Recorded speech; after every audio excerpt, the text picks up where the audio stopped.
Salut les amis, c'est Kai. Cette fois, je vais vous parler d'un nouvel isekai que j'ai trouvé, qui à mon avis va être mésestimé, mais qui pour le coup sort totalement des lieux communs. Et ne serait-ce que pour ça, il vaut le détour.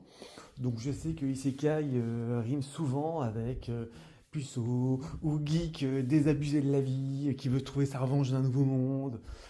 Pourtant, bon, il y en a qui sont très très bons, hein, bon, que je marque un non-slide, des choses comme ça qui sont excellents, notamment. Et là, je me suis trouvé sur une petite surprise qui, là aussi, n'a pas bénéficié d'une super publicité ou d'une grande communication, et pourtant, qui vaut la peine d'être vu, à mon sens. En cela, tout simplement parce qu'on sort vraiment d'un isekai classique. Qu'est-ce que j'entends par là? Déjà, on va pas être sur un héros over-cheaté de chez over-cheaté, c'est quand même assez rare.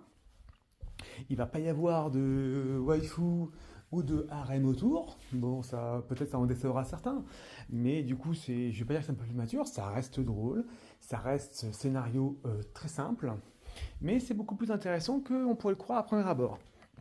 Donc, nous allons parler maintenant de The Wrong Way to Use the Heels Magic. Donc, je vais tout simplement vous en parler. C'est assez simple. On a un Ken Usato, qui est notre protagoniste, qui est un lycéen normal, qui a tout ce qu'il y a de plus ordinaire. Note moyenne, vie ordinaire, plein de rêves, n'aime pas les gens qui sortent du lot. Et puis il se trouve que lors d'un jour de pluie, où on lui a suravé son parapluie, il va faire la connaissance du président et la vice-présidente du BDE. Donc tranquillement, qui sont très populaires, très extraordinaires. Et il se trouve qu'il se lie d'amitié immédiatement avec eux. Donc c'est sympa, c'est déjà, bon, c'est un petit peu surprenant. Ça nous change du geek frustré de la life. Et tout cela va être interrompu lorsque les nouveaux amis de Ken vont être invoqués dans un autre monde. Sauf que manque de bol pour lui, Ken, c'était pas prévu qu'il soit convoqué ou invoqué. Et en fait, c'est un dommage collatéral, c'était pas prévu, c'est un accident, mais il se retrouve quand même dans ce monde. Alors il va finir par commencer par se dire oui, je vais rester dans ce monde, tant pis. Il se résigne. Et il va découvrir qu'en fait, il a une affinité pour la magie de guérison. Forme de magie excessivement rare, qui lui donne l'attention de tout le monde, qui est excessivement une magie un petit peu spéciale. Et il va attirer Rose, qui est certainement l'entraîneur le plus infernal sur lequel on peut tomber. Et il va commencer une petite aventure. Alors à l'heure où je vous parle, on doit être à 9 épisodes actuellement. Et donc on pourrait dire, ah non, 9 épisodes pour jauger d'une série, c'est pas un petit peu trop peu? Je vous dirais oui et non. C'est-à-dire que quand on a un certain recul, comme moi, qui ai vu beaucoup d'animés par le passé, j'ai pas la prétention d'être le meilleur, mais je pense qu'on peut déjà voir ce que ça va poser. On sait vite fait où ça va nous mener. On sait vite si c'est de la merde, hein, clairement. Bon, ça ne nous empêche pas de regarder l'épisode quand même et de faire des critiques après. Toutefois, par rapport à cela, qu'est-ce qui change dans cet animé par rapport à un isekai classique? En fait, tout change en vérité. Euh, Suzune et Kazaki, qui sont les deux membres du, effectivement, donc Suzune et Kazuki, qui sont les deux membres du B2, sont ultra populaires. Ça ne les empêche pas eux-mêmes d'avoir des doutes. Ils vont être donc, on a notre Ken qui est ordinaire, et on a un parallélisme entre tout ça, et ils vont devenir de très bons amis, et ils se rendent compte qu'ils ont été invoqués par un roi, pour, comme d'habitude, affronter le roi des démons, assez classique, il fallait bien quand même cocher une ou deux cases de l'isekai quand même, mais c'est bien fait, c'est bien rendu, et du coup, en fait, il y a un truc qui est très bien dans cet animé, un peu surprenant par rapport à ça. On va pas être en mode je vais me faire des donjons pour devenir over-cheaté, ou je vais faire des quêtes surprenantes pour sortir de l'histoire, ou autre. En fait, on va vraiment assister à un entraînement intensif, c'est quasiment un arc d'entraînement intensif pour notre Kenusato qui a souffert des vrais entraînements. On va le voir appris avec ses doutes, avec ses peurs, avec sa vraie volonté de se surpasser, vraie volonté d'aller plus loin. Donc c'est déjà assez intéressant. Donc c'est si tant est qu'il progresse, parce qu'on se doute bien qu'il va progresser, ça sera réellement mérité. Il y a une vraie évolution du personnage à la fois dans la narration, dans son humanité, dans son écriture.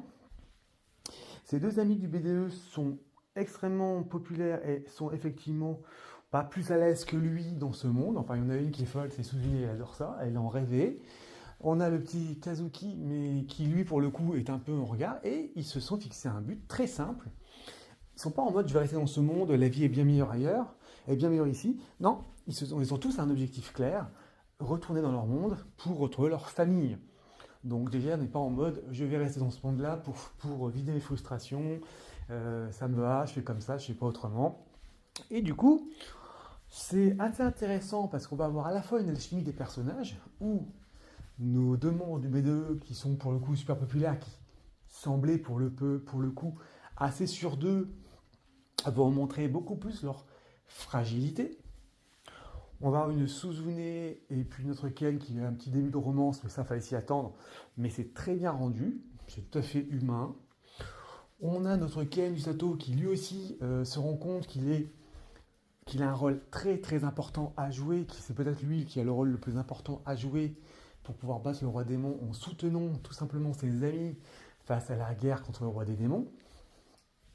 Bon, bien évidemment, c'est cliché au départ, c'est assez prévisible. Toutefois, on a une très belle animation. On a des couleurs pastel vives partout. On a un opening qui a une petite vibe 2000 qui n'est pas sans rappeler les premiers openings de Naruto pour ceux qu'on connu. Et le Ken Sato, ben, du coup, est enrichi au gré des épisodes en termes de personnalité, de qualité, de grandeur. Nos deux personnages populaires ne sont pas en reste. Il y a une vraie maturité qui s'élève au fil des épisodes. On peut passer un épisode de 25 minutes à voir Kanusato dans la forêt où il parle juste avec un ours bleu et ne pas s'ennuyer parce que du coup, quelque part, il y a un objectif, ils savent où ils vont, ils savent où ils doivent aller. Il n'y a pas de détour à deux balles pour tourner l'objectif, pour changer l'objectif. Ils savent où ils doivent aller, ce qu'ils doivent faire, comment le faire. Ils vont s'entraîner tout simplement pour atteindre cet objectif et réussir à sauver le monde, qui c'est le seul moyen d'entrer chez eux, hein, clairement. Donc c'est très intéressant en cela, indépendamment de tout. Ça reste un isekai relativement classique quand même. Mais ce connaît donne un petit côté rafraîchissant, apaisant.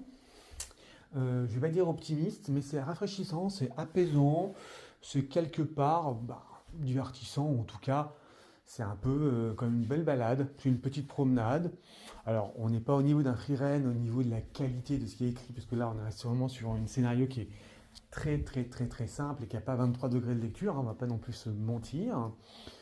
Toutefois, effectivement, en fait, en regardant ces 8-9 épisodes, du coup, on regarde sans s'ennuyer, on se laisse glisser quelque part. Donc c'est très intéressant et c'est toujours agréable.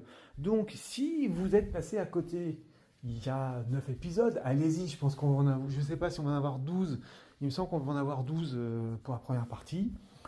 C'est pas mal, franchement ça sort un petit peu des lieux communs.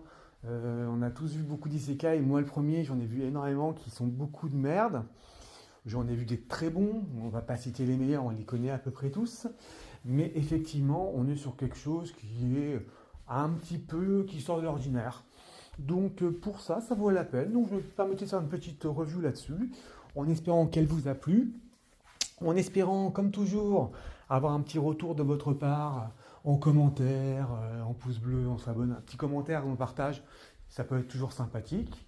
Et puis écoutez, à la limite, je serais curieux de savoir ce que vous en dites lorsque vous avez vu cette série. Allez, à très vite les amis.